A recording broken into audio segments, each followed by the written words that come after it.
another innocent victim of a homicidal maniac.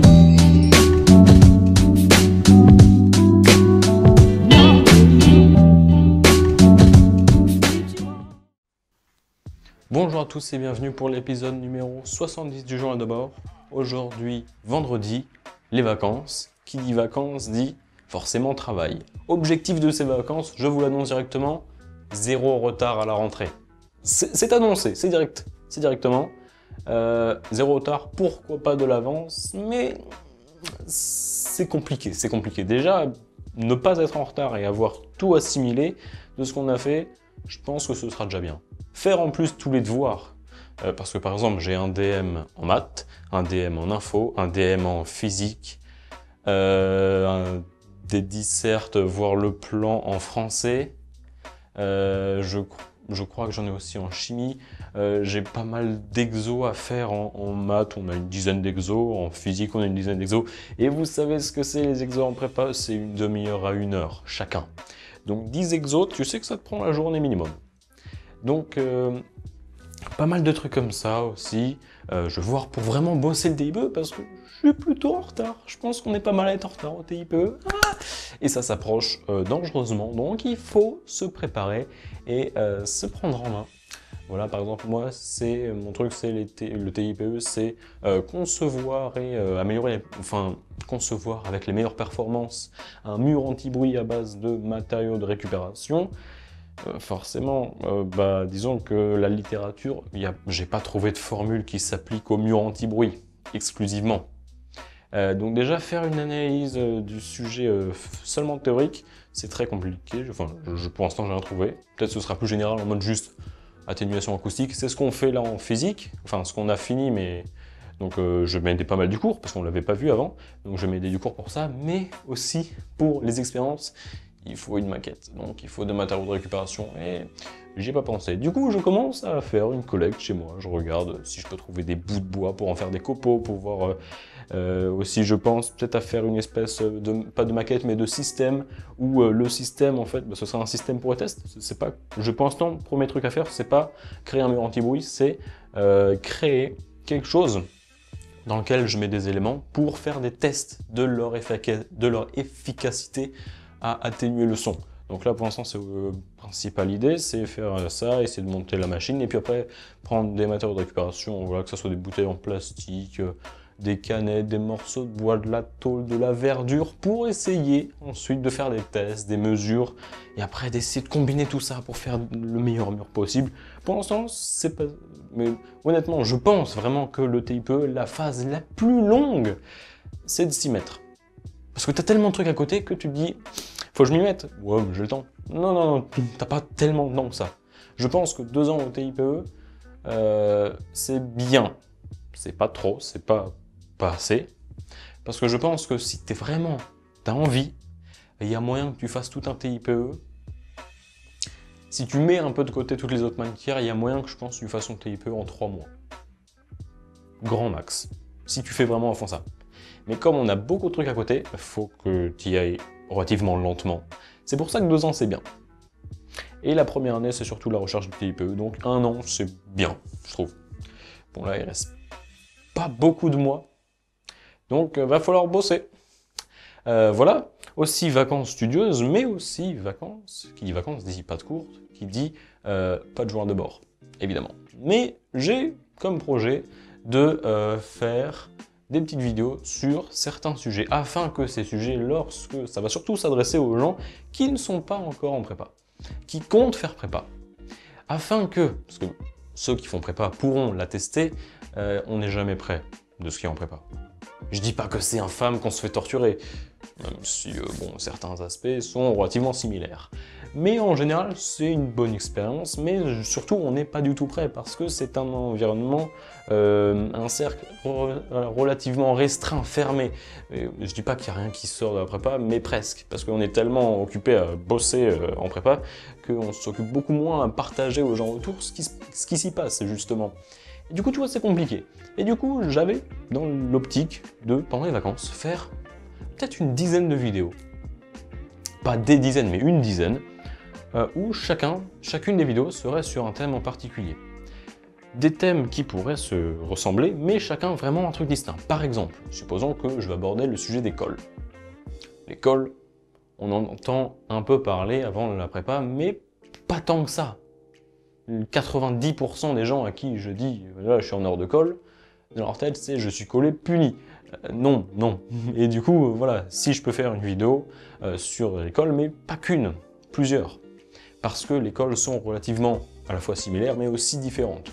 Par exemple, en maths, physique, SI, chimie, c'est presque le même type, la même structure, la colle. Par contre, en français, c'est totalement différent. En anglais, c'est totalement différent. Donc je pense que, étant donné qu'il y a plusieurs exercices différents, voilà, en anglais, il y a de l'audio, il y a de l'image, il y a un texte.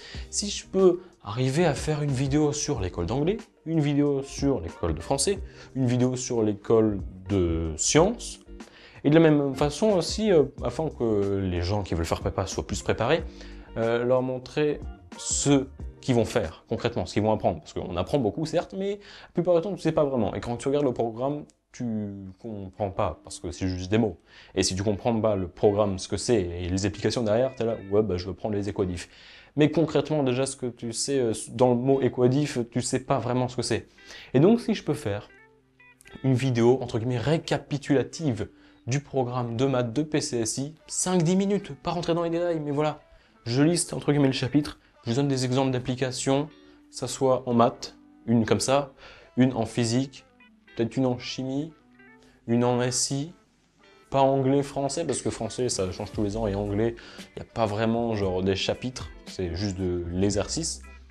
Je pense que ça pourrait être pas mal. Dites-moi ce que vous en pensez, dites-moi aussi s'il y a d'autres sujets, d'autres thèmes que vous aimeriez que j'aborde, ou alors que, voilà, ça peut être intéressant.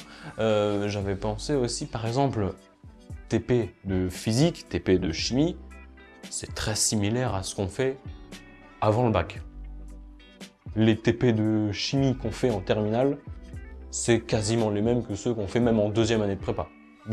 Même pas dans les connaissances, mais c'est la même structure, ça change pas totalement. Alors qu'en SI, par exemple, vous vous souvenez par exemple, voilà, les TP qu'on faisait en SI en terminale, on passe vraiment du coq à l'âne avec la prépa. Et voilà, une vidéo entière sur les TP d'SI, comment ça marche, comment c'est structuré, comment c'est organisé, qu'est-ce qui se passe, à savoir aussi qu'il y a des liens avec les concours. Je pense aussi faire une autre vidéo encore sur les différents concours et les différentes écoles qu'il y a dans les concours. Je pense que je mettrai, je vous le dis directement, je pense que je mettrai à part E3A, parce que bah, déjà E3A, il y a pas mal d'écoles privées, ce qui fait qu'il y a énormément d'écoles. Donc rien que les lister, ce serait très long. Et en plus, les plus importantes sont parties. Donc il y en a c'est moins intéressant. Et en plus, d'ici quelques années, il va disparaître. Donc je doute que ça soit très intéressant. Étant donné que la plupart des gens qui font E3A, c'est vraiment quand ils ont déjà une idée en tête et qu'ils font E3A parce qu'il y a une idée E3A. Je connais personne qui a fait E3A parce que il savait pas, il a choisi E3A. Non, la plupart du temps, ceux qui font E3A, c'est vraiment parce que c'est des trucs qui leur conviennent, qu'ils ont déjà l'idée d'école et qu'ils savent que c'est dedans. Donc peut-être, par exemple, CCP, lister les différentes écoles, même CCP aussi déjà, il y en a pas mal, mais peut-être juste les lister, faire des groupes, voilà, des groupements, dire bah, toutes ces écoles-là, ça bosse là-dedans. Aussi, si je peux faire pareil, donc Mines Télécom, je pense, Mines Télécom, Mines Pont, TPE, je crois aussi, tout ça, et puis aussi Centrale, il y en a pas mal. XENS, je pense que ce sera à part, ce sera peut-être un peu plus long celle-là parce que c'est vraiment très particulier comme domaine. Mais si je peux faire une vidéo, alors celle-là elle risque d'être un peu plus longue, elle risque de faire plus dans les 10 minutes, un quart d'heure. Donc plus de travail, beaucoup de recherche, ça va me prendre du temps. Mais au final, ce ne sera pas du temps entre guillemets perdu au niveau des cours que je ferai seulement sur YouTube, parce qu'au final, bah, moi aussi ça va m'aider, parce que je ne connais pas tout ce qu'il y a dans les écoles, donc ça peut m'être utile. Ça peut clairement m'être utile à moi en même temps que je vous le fais partager. Donc voilà, je vous apprendrai les choses que j'aurais moi-même appris. Donc voilà, c'est tout bénéf pour tout le monde. Voilà, j'apprends des trucs, je vous les fais partager. Vous aimez ça, si vous en voulez encore, mais demandez-moi, mais c'est juste parti. Demandez pas une vidéo présentation de chaque. Voilà, si par exemple il y en a un qui me dit tu peux me parler de cette école en particulier, non, je ne peux pas parce que Il faudrait que je fasse énormément de recherches, et si j'en fais une pour une, je devrais en faire une pour toutes les autres, parce que, voilà, étant donné que personnellement, moi, je ne sais pas encore vers quelle école je vais y aller, si je fais une vidéo entière sur une école, c'est pas très cohérent avec ce que je veux faire vraiment. Je vais essayer que la vidéo, du coup, des 10 minutes, un quart d'heure, si, comme moi, vous avez pour l'instant du mal à savoir vraiment ce qu'il y a comme école, ce qu'ils proposent, si je peux faire pas mal de recherches de mon côté, je vous propose ça, et en 10 minutes, un quart d'heure, vous savez ce qu'il y a comme école, et vous êtes carrément plus avancé sur vos choix, parce que SCEI, à la rentrée, c'est fini. Donc si je peux arriver à le sortir avant, et qu'il y en a au dernier moment, ils se disent « Ah, mais attends, mais il y a ça qui existe grâce à les histoires d'un PSI, je le sais.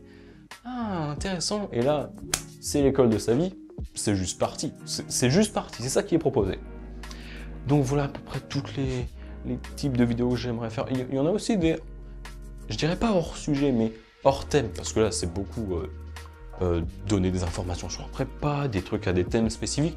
Il y a aussi une vidéo que j'attends, parce que bah, pour l'instant, ça n'avait pas vraiment d'intérêt, c'est la fameuse, je pense que à peu près tous les youtubeurs passent par là, c'est la fameuse vidéo YouTube Analytics, où je vous montre comment progresse la chaîne. Il y a des choses que vous ne voyez pas, ce qui est totalement normal. Si je peux vous montrer, par exemple, voilà, l'évolution de la chaîne en termes de statistiques, d'où viennent les gens qui regardent mes vidéos, quel âge ils ont, comment c'est progressé, comment est-ce que ma chaîne augmente, ou je sais pas. Peut-être que ça peut en intéresser. J'ai vu, il y avait pas mal de youtubeurs qui en font.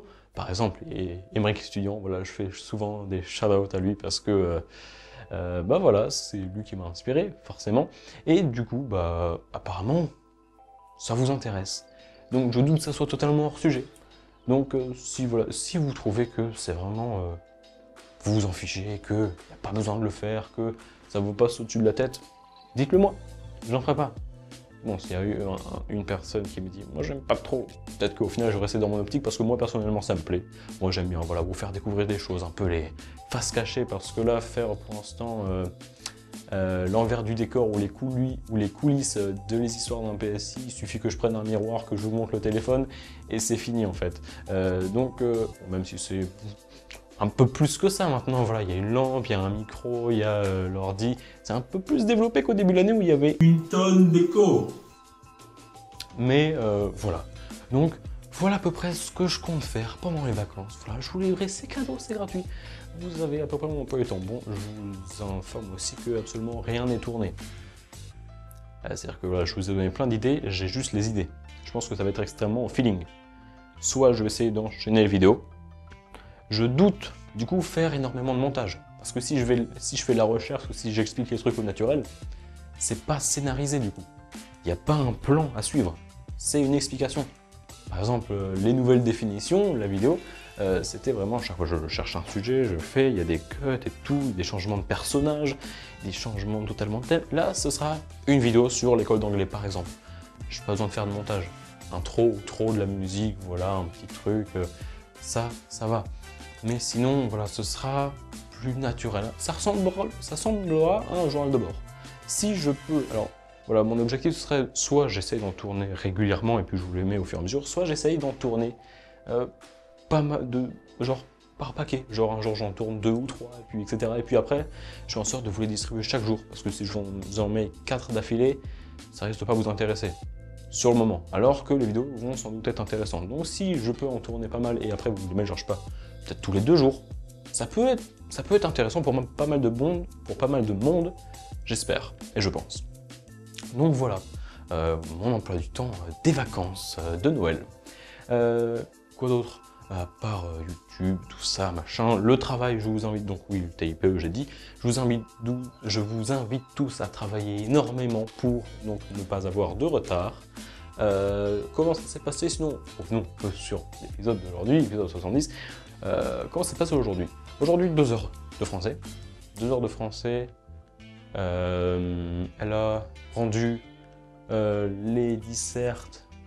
J'ai eu 4. C'est mauvais. Mais ça peut se rattraper. J'ai acheté un livre, ça s'appelle L'amour en fiche, des éditions Duno, que j'ai entendu pas mal de bien. encore une fois, l'émérite étudiant, voilà, je le mentionne encore une fois. Il avait fait un concours où on pouvait gagner le livre et il en avait dit pas mal de bien, donc je trouve que c'est pas mal. Et puis Duno aussi, c'est voilà, une entreprise, une marque, une maison d'édition que je connais. Voilà, j'ai des livres pour la PSI, la PCSI, de la marque Duno. J'aime beaucoup, c'est très pro, c'est très synthétisé comme cours, j'aime bien. Donc, parce qu'il propose en français, parce que pour l'instant, j'ai que maths, physique, chimie. Donc en français, ça peut être pas mal, parce que j'ai des grosses lacunes en français. 4, c'est éliminatoire. J'ai 4,5 de moyenne, je minore, c'est chiant. Donc, voir, faut que je bosse ça. Ensuite, 10 à 12, physique, on a fini le premier chapitre d'électrochimie. Donc, on est là dans la dernière partie, le dernier gros truc de chimie de toute l'année. C'est électrochimie. J'en suis au premier, donc là, j'en suis au deuxième chapitre. Et puis, je sais pas combien il y en a. Mais en tout cas, ce qui est sûr, c'est que la chimie, c'est bientôt fini. Et je sais pas encore s'il y aura le concours. Bah, peut-être que quand je ferai les recherches pour les écoles, je verrai que peut-être dans les écoles, il n'y aura pas de chimie. Et dans ce cas-là, peut-être que ce sera mes derniers cours de chimie de toute ma vie. Alléluia. On sait jamais. Et puis voilà, et puis après, de 14h à 18h, j'ai eu DS de maths. Ah, dur le DS de maths. C'était pas un XENS ou quoi, non, c'était... J'étais pas prêt pour ça. J'étais prêt pour de la topologie, des espaces vectoriels normés, des espaces réels préhibertiens, des normes, des produits scalaires, en veux-tu, en voilà, procédé d'orthonormalisation de Schmitt, mais ça j'étais prêt. Non. Non. Non. On a eu des études donc des intégrales à paramètres et des probabilités. Donc pas de chance, je m'attends pas à avoir au-dessus de la moyenne de classe. Je m'attends pas non plus à être dans les 10 derniers, parce que j'ai quand même fait des trucs, même si c'est pas brillant. J'ai dû faire plus d'un tiers du sujet. Il y en a certains qui ont totalement fini, mais ces gens-là, de toute façon, c'est tout tracé. Les profs les incitent à ne même pas faire CCP, donc pour vous dire. Donc voilà. Et voilà, oula, grosse vidéo aujourd'hui. Grosse vidéo, 17 minutes déjà. Puis voilà, sur ce, je ne m'attarde pas trop, parce que voilà, ça fait déjà beaucoup d'informations, parce qu'au niveau de la journée, des conseils pour les vacances, l'emploi du temps des vacances, les vidéos qui arrivent, et tout. Sur ce, je vous dis à la prochaine, à plus.